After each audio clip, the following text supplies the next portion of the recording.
Bapak-bapak dan saudara-saudara, alhamdulillah pada hari ini kita bisa melanjutkan kajian kita dari suratul Baqarah ayat 240. Sebelum kita mengaji ini, alhamdulillah tadi kita menyaksikan seorang saudara kita, hamba Allah, saudara Adrianus, yang berasal dari Alor ya, berasal dari Alor atau Nusa Tenggara Timur.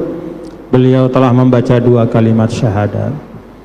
Dan sebelumnya kita juga telah bersama-sama melaksanakan sholat jenazah secara gaib kepada para santri Pondok Pesantren Al-Khazini yang ada di Surabaya. Mereka wafat karena musibah yang sama sekali di luar dugaan. Dan setelah upaya mencari selama sekitar 3 hari, maka kita mendapatkan kabar bahwa sudah tidak ada tanda kehidupan di bawah reruntuhan. Secara akal memang sudah tidak ada tanda kehidupan ya, tapi ya tetap kita berharap pada saat nanti digali ya atau dihilangkan puing-puing reruntuhan itu, mudah-mudahan masih ada yang Allah Subhanahu wa taala berikan nikmat kehidupan ya, dari sekitar 59 orang yang terkubur atau tertimpa reruntuhan. Bapak-bapak dan saudara-saudara sekalian, santri yang terkubur ya, yang wafat, beliau semua itu adalah orang-orang yang mati syahid. Syahidnya itu dari banyak sisi sebenarnya. Pertama, dari sisi sebagai penuntut ilmu ya. Dalam hadis Nabi kita, Nabi besar Muhammad sallallahu alaihi wasallam, orang yang keluar dari rumahnya fi talabil ilmi dengan niat menuntut ilmu, fa huwa fi sabilillah, maka dia termasuk orang yang berjihad di jalan Allah. Maka kalau dia meninggal, maka dia meninggal mati syahid ya. Dan juga dari sisi ya, bahwa meninggalnya santri-santri tersebut adalah yang disebut dalam hadis itu sebagai sahibul hadmi ya. Kan ada sebuah hadis bahwa al-mat'un ya, al-mabtun, al-ghariq, sahibul hadmi dan syahidun fi sabilillah, maka mereka itu semua terhitung sebagai mati syahid. Al-mat'un artinya yang meninggal karena penyakit menular. Sehingga kalau beberapa tahun yang lalu ada saudara kita yang meninggal karena Covid ya, maka walaupun dia dimandikan, dikafankan, disolatkan dan dimakamkan seperti biasa ya, tapi dia hukumnya syahid fil akhirah. Jadi di dunia itu dilaksanakan aturan untuk menyelesaikannya 4 hal itu ya: mandikan, kafankan, sholatkan, kuburkan. Tapi dia syahidun fil akhirah, hukumnya dia mati syahid. Kenapa? Karena dia adalah orang yang termasuk mat'un, yaitu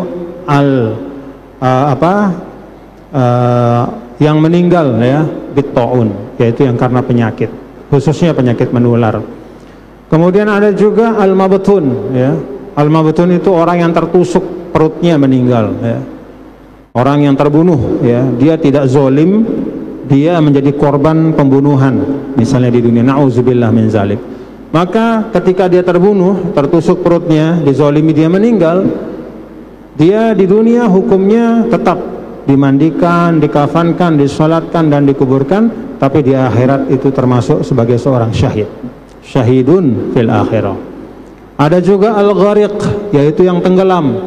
Jadi kalau ada kapal, termasuk sebagian ulama mengatakan selain kapal juga pesawat ya, kecelakaan ketika dia bepergian, tenggelam atau pesawatnya jatuh dan meninggal, itu juga termasuk syahidun fil akhirah. Kemudian termasuk, nah ini yang keempat, yaitu sahibul hadm, yaitu yang tertimpa oleh reruntuhan.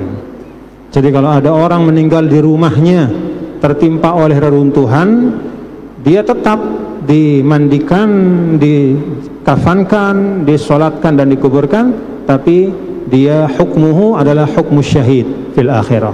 Dia hukumnya adalah dia syahidun fil akhirah. Kemudian yang kelima adalah fi sabilillah.